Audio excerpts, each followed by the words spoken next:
It is the Blitz here on 94.1, San Antonio Sports Star, along with Joe Reinagle. I'm Jason Minix. The Bears generally don't send the private jet for their coaching candidates for those interviews, but they gave Mike McCarthy the private jet treatment as they flew him out for the interview today. Cowboys, well, they've got to find a new head coach. Let's get the latest. RJ Ochoa from bloggingtheboys.com joining us now on the Buyers Barricades guest line. RJ, you've got out there the Cowboys coaching tracker. You've been busy all day figuring out who is in legit and who isn't on who's going to be the next head coach of your Dallas Cowboys. These aren't my Dallas Cowboys. These aren't anybody's except for TMZ's and Bravo's Dallas Cowboys, just so we're fully and very clear on that. There's one official name that's been linked to them in a serious capacity, and that's Robert Saleh. The other names are serious, don't get me wrong, but they haven't been linked to the Cowboys as far as actual interviews. They're right now just for content. They're empty calories, if you will. Deion Sanders, Kellen Moore, and because I guess we deserve this, Jason Witten. Well, I'm going to tell you, and we've been talking about it, RJ. I don't think it is completely out of the realm of possibility or a horrible idea if Jerry is seriously considering Deion Sanders. And look, I know the coaching experience, you can say all of that, but you know what? What hasn't worked in 30 years is hiring guys that, well, you think would, have the experience and have everything else. It didn't work, including Mike McCarthy. Yeah, there's a line I think about a lot with stuff like this from the 40-year-old virgin. Jason heard my soliloquy on this before. Here we go. Where Steve Carell is not having success, and his coworker at the video store or whatever, is telling him to do this, and he says, "I can't do it. It doesn't feel right." And the guy says, "Dude, right isn't working for you right now. Maybe it's time to try some wrong." And I maintain that the Deion idea is a bad one. But I guess to your point, Joe, there's enough proof of concept with Deion to where I think we're all already wrong, right? Like, I don't think any of us ever thought they'd win a game, right? Like, and then they beat TCU and everybody changed their minds. And I don't think any of us thought they'd ever be respectable. I don't think any of us ever thought they'd have a Heisman Trophy winner. Now, they've never won the Big 12 like my Sun Devils, so they're losers in that sense. But, I mean, there's meat on that bone, right? Like, there's some semblance of logic there. And at the very least, it would be incredible content, if anything. It would be 24/7 content, which would be exhausting. But, why not at this point? Like, no, why not? We're going to do Brian Flores instead? Like, that sounds boring to me. Yeah. Well, I mean, it all sounds boring next to Deion Sanders, but I'll maintain whether it's Deion Sanders, whether it's Jason Witten, whether it's Robert Saleh, while the head coach is obviously important, all those names, my first question is who's the offensive coordinator? To me, that's a bigger decision that Jerry has to make is who is he going to bring in as OC that can get more out of Dak Prescott? That's a very fair question. And if that's your goal, right, if the goal is truly amplifying his skills and his abilities, then you can argue that you should have retained Mike McCarthy, because Mike McCarthy oversaw the best statistical season we've ever seen from Dak Prescott. Of the non-McCarthy options, I suppose Ben Johnson makes the most sense if we're just having the conversation. But, because you are who you are, you've, complicated that process. Outside of that, I mean, my overall take on this, and I know this wasn't exactly the slant on your question, Jason, I'm kind of sick of letting Dak Prescott or whoever impact this decision. I recognize that Dak is obviously an important person, maybe the most important person in the franchise, and his, opinion certainly matters. But there's been so much, incestual nature with how they do things. Like, they haven't had a clean break in a brand new clean era since they hired Wade Phillips 18 years ago. Ever since then, there's been some cross-pollination. Mike McCarthy had to take on Kellen Moore. Obviously, Jason Garrett covered that entire stretch of time prior to him. So I'm not opposed to just being brand new, completely new, and Dak Prescott and everybody else has to adjust. Well, and if Dak's opinion meant anything, they would have kept Mike McCarthy or done everything they could have. He wanted Mike McCarthy to stay. So obviously that didn't carry a lot of weight. Look, I don't think Ben Johnson's coming to the Dallas Cowboys. I don't think Brian Flores is coming to the Cowboys. Kellen Moore does not excite me at all. He's already had an opportunity there, although I guess he would be the most familiar with the quarterback. But I just don't – there's not a lot of names out there, RJ, honestly, that excite me, which I go back to, look, if you're not going to get a name that of a legit coach, Deion's not the worst idea in the world. And so I just think, man, it's just time to roll the dice and see what happens. Yeah, I mean, it's a down cycle, right? Like, and it's not – what makes the cycle complicated is that maybe the best one in it in Ben Johnson isn't available yet. And we don't think of, I mean, I don't know if you guys are brave enough to pick Washington on Saturday, but Ben Johnson is seemingly not going to be available for some time, which is going to make all this more muddy. So I agree with you. And I mean, if Deion were asking me for my advice, I mean, again, I think there's enough proof of concept there that if he flamed out in the NFL for whatever reason, I mean, he'll find another D1 program, in 2-3 years to redo the coach prime, the prime experience, whatever the case may be. So I'm kind of with you. Like, I'm so down this rabbit hole that, like, what is up, what is down, like, there's no meaning to anything anymore. You know what I mean? Like, we might as well have a good time. It's kind of like when you're up so late and you're like, well, the sun will be up in 90 minutes anyway. Like, let's just stay up. Let's just do it. Like, that's kind of where we're at here. RJ Ochoa from bloggingtheboys.com here on the Blitz. It is interesting because most of the time, fans don't get excited about the new head coach. Most of the time. The one example that I'll say, when the Texans hired DeMeco Ryans, there seemed to be a new energy within that organization that they haven't had in years. Cowboys don't really have anybody that can do that, including Deion Sanders. Do you think Bears fans are excited that Mike McCarthy got the private jet treatment? They're interviewing all kinds of people with the Jets. Maybe Aaron Glenn excites them, but he would be the only one. But even that is fairly limited. Who is the best person for the job? And that's where I come back to Dak Prescott. I don't really give a damn what his opinion is or if they have a friendship, but what coach can get the most out of the highest paid player in the National Football League? He's on a private jet to Chicago, or he Exactly. was. I mean, like, that's the crazy part about this. This kind of is, the Cowboys kind of did throw the baby out with the bathwater. Like, that's where they're at. Like, they're back inside the house. They're like, y'all seen the kid? And they're like, well, you threw the bathwater out, and I think you might have, done the whole thing. And so, if you really are focused on amplifying Dak Prescott as a passer, then it isn't a conversation. Then it's Ben Johnson at this point in time. He's the most innovative, most creative play caller in today's NFL. There shouldn't be a price. They absolutely love to go on the radio and tell there isn't a price. They would cut any check to bring in this person, that person, do this or do that. Yet every report from every respected insider over the last few days is like, oh, these fools are cheap. Like, these guys aren't paying a $6 million buyout. Are you kidding me? Like, so if it were truly about that, if it were truly about succeeding and making your best players be even better, then the answer is obvious. But it's not an obvious thing because they are who they are. Well, it's going to be interesting to see, but I tell you what, it's kind of like the quarterback class in college football coming out this year. There's just nothing really excites me other than Cam Ward and Shedeur Sanders. After that, it's not a very good class. I say the same thing about the coaching class. If the Cowboys go after a Ben Johnson and you miss, I mean, then you're scraping the bottom of the barrel after that. And I've heard Pete Carroll, I think, as a bridge, maybe that's the right way. And maybe Jerry could convince Pete Carroll to do what Mike McCarthy wouldn't and bring Jason Witten in as the heir apparent. I mean, I would just lose so much respect for Pete Carroll if that were the case. Like, the man has won multiple national championships. I don't care what any record book does or doesn't say. He's won a freaking Super Bowl. I mean, good for Mike McCarthy for having enough self-respect and dignity to tell Jerry to shove it if that is ultimately what happened. And I hate that the Cowboys are doing this because I don't have anything against Jason Witten. I don't know anybody who does.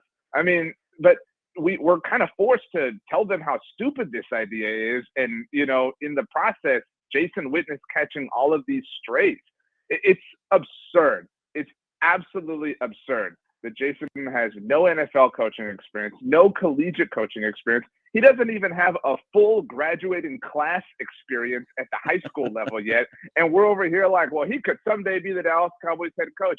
It is a purely nepotism-driven thing. It's not a coincidence that he would go on vacation with the Joneses, that he would go to Duke, North Carolina games with Jason Garrett, and that's what's frustrating. So even if it is Pete Carroll, Joe, if Jason Witten is on that staff, why do we even have to pay any attention until that day ultimately comes? Because we know where this is ultimately headed.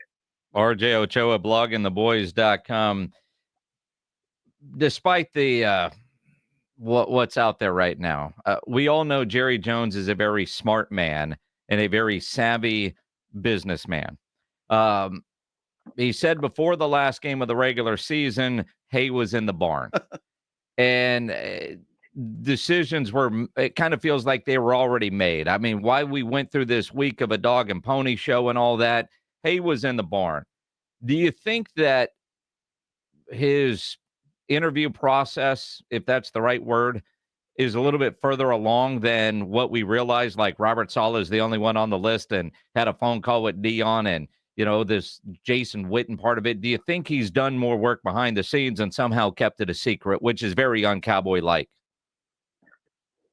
My personal assessment of all of that, I think the proverbial hay that was in the barn was Mike McCarthy coming back. And I think that McCarthy scoffed at that. I think that at whatever the terms were, whether it was the contract length, whether it was some, here's your Padawan, Jason Witten. I know y'all know exactly what a Padawan is. I think that Mike McCarthy changed their calculus because let's be clear, the way they missed out on the Detroit and Kansas City staffers is truly incompetent. I mean, if that happened to another general manager in the NFL, they'd be fired on the spot for that. But the reason it happened to them isn't because they're incompetent. They are, don't get me wrong. It's because I don't think that they ever anticipated being in a coaching search right now. They anticipated taking this thing down to the wire. And like with Dak Prescott and CeeDee Lamb, they miscalculated their ability to negotiate. They misread their hand, and Mike McCarthy called their bluff. And so that being said, do I think that they've had conversations over the last few months? Sure. But I bet you that those all are built upon, if reports are to be to believe, Jason Witten being a part of it. And so if you're Robert Saleh, you walk in, you do this interview, and you tell them all about how Aaron Rodgers screwed you, and then they're like, yeah, Bob, that's cool. So what do you think about Jason Witten? You know what I mean? Like, it depends how desperate somebody really is to get back into the head coaching ranks and hope that the Jason Witten problem can just figure itself out. Well, I tell you, and at least Saleh has some experience with dealing with crazy management. He was there with the Jets, so I mean, at least he's used to that. I don't know if he'd get himself back in that situation, although he wants to be a head coach again. I don't think that would be the worst of hires, to be honest with you, if Robert Saleh was on board with what Jerry wants to do. I don't think it would be the worst either, but that kind of takes me to my overall disposition at this point in time. And I don't know how either of you feel. You both sound mildly intrigued by the idea of Deion. I think we all are. I think we all are kind of interested in the lottery ticket nature of it all. But that being said, there's not a single candidate that is practical or feasible that I'm like pumped about.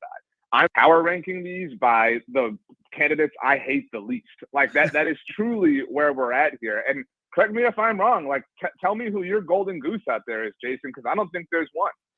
There's not. And I think maybe for the first time in a coaching search, I'm less concerned with who the head coach is and more concerned with who the coordinator is. And I think part of that is most of the guys that they're talking about are defensive-minded guys or guys that aren't play callers. And what can they do with Dak Prescott? Flip side of that is how does whatever this hire is impact Micah Parsons? I mean, when you think about the offseason that we know is coming with his negotiations and then whatever's going to happen in Oxnard and then whatever's going to happen, you wonder how that affects, a star player that they've set a lot of money aside for apparently, which means they can't go get some of these other guys because they expect them to be there. But what if Micah, and you saw his podcast yesterday, was like, this complete reset is BS. I'm out. It's interesting in that when they hired Mike McCarthy in 2020, that happened obviously before the pandemic hit, and we weren't able to obviously understand what was yet to come. But that was at a time where a Dak Prescott holdout was potentially looming. If you recall, Jason, you and Rob were in Miami, and I was there with SB Nation. We were doing our thing. Dak Prescott said, "Yeah, I don't know. I might show up, I might not." And ultimately, those OTAs and things wound up being virtual, so there was no opportunity for that to happen. But Mike McCarthy was hired, knowing there was a contract dispute on the way with the best player on the team. Now, Micah has become that in a very different way. So that also complicates situations and matters. Like all week long we're talking like reputable people been all over television and radio saying like, yeah, this job sucks. Troy Aikman is out here, laying a flamethrower to these fools. And he's like, yeah, this place stinks, man. Like, whatever. By the way, if you can get over everything that we said, then they have to figure out a contract extension, something they're notoriously horrible at with the best player on the team. And they've already told all of us that they're not going to go sign anybody. But, Joe, I bet you're pumped to sit down for this interview, man. Can we get you a bottle of water? A mint, maybe? Look, maybe things change, RJ, after 4 teams are knocked out of the playoffs this week, and you've got names perhaps like Joe Brady or Ben Johnson or I don't know, whoever else is on that list that might be available. Maybe Jerry will do that, but that typically hasn't been Jerry's deal, right? To go after a hotshot coordinator. No, think about the Mike McCarthy search. We were super pumped. I can be honest with you at Blogging the Boys. All right, we're going to get a bunch of traffic. They're doing a coaching search. Jason Garrett's finally gone. We're free. We're Andy Dufresne out of the tunnel. And they interviewed Marvin Lewis and Mike McCarthy, and boom, that was it. It was such a letdown. And the last hire before that was Jason Garrett, who was a promotion from being the interim, obviously. And that was obvious that he was always going to get that job. So we're talking about 2007, a full adult lifetime ago, the last time the Dallas Cowboys conducted a proper, legitimate coaching search. So at the very least, they seem to be willing to do that. Now, again, if they bring Jason Witten along as some sort of package deal, that complicates and clouds matters a little bit. But look, and another way, Jason, you kind of asked this last week. I'll tell you what, there is a weird sense of at least interest relative to the team right now, which maybe they are looking to capitalize on. Last week, the first week of the offseason, was our highest trafficked week at Blogging the Boys since the first week of September. And it was the first week of the offseason. Like, consider that. Like, everybody hated this team so much that they put their heads under the sand, and now they're somewhat interested. And if Deion Sanders is the head coach, if they do pull off Ben Johnson, if Jason Witten is the, pet cat at the heel of Jerry Jones or whatever the case may be, it's all different, but different is not necessarily a good thing. And I would caution people to remember that. Going to be fun, I think, or maybe not. Rex Ryan, line 3. I really am I mentioned an adult lifetime ago. If I had told the 18-year-old version of myself how much I would one day hate this team, it would have been such a depressing thing. Like this is the circus, man. Like we're all walking around with the red nose and the floppy shoes. Let me ask you though. As you say that you hate this team, you hate this team right now. You're not ready to divorce this team. It's not like you're going to go over to the Carolina Panthers website and start writing for those guys. It's not like you're going to not wear your shirts with stars all over them. It's not like you're at DallasCowboys.com ordering stuff right now, taking advantage of the sale. You're not getting a divorce. We all understand that. We all can acknowledge that. But we can all admit that there's not a single, I wouldn't even use the word functional. I would use mature. What was the last decision they made that you were like, oh, that's how adults behave? Well, it's been a while. That's for sure. Look, RJ, we were at Nobu and the selection was awesome. Yeah, well, if you're not going to hire a legit coach, you might as well bring somebody in that's going to help us. It would help you. It would help Jason and I. It would help everybody that covers the Dallas Cowboys because there would be content daily. Prime time. Keep saying it. Prime time. Bring him in. Let's get this done. Always in content. A serious sense, to close, if there's anyone that I have, I mean, just the longest of long shot levels of faith in that has the juice to be able to stand toe to toe with Jerry and be like, nah, dude, that's crazy. Like, I'm sorry, I'm not going to do that. Too bad. You got to deal with it. It's him, right? Like, I agree.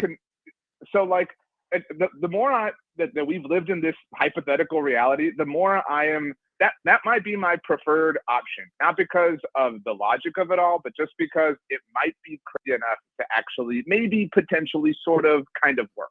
Maybe it's possible. Although friend relationship between Deion and Jerry would be very different than head coach, owner, GM relationship. It'd be interesting. Although Deion every week on the Blitz, I'd be down for that. Absolutely. Yeah, I don't think he's going to wake up and say, I want to do these at dark 30.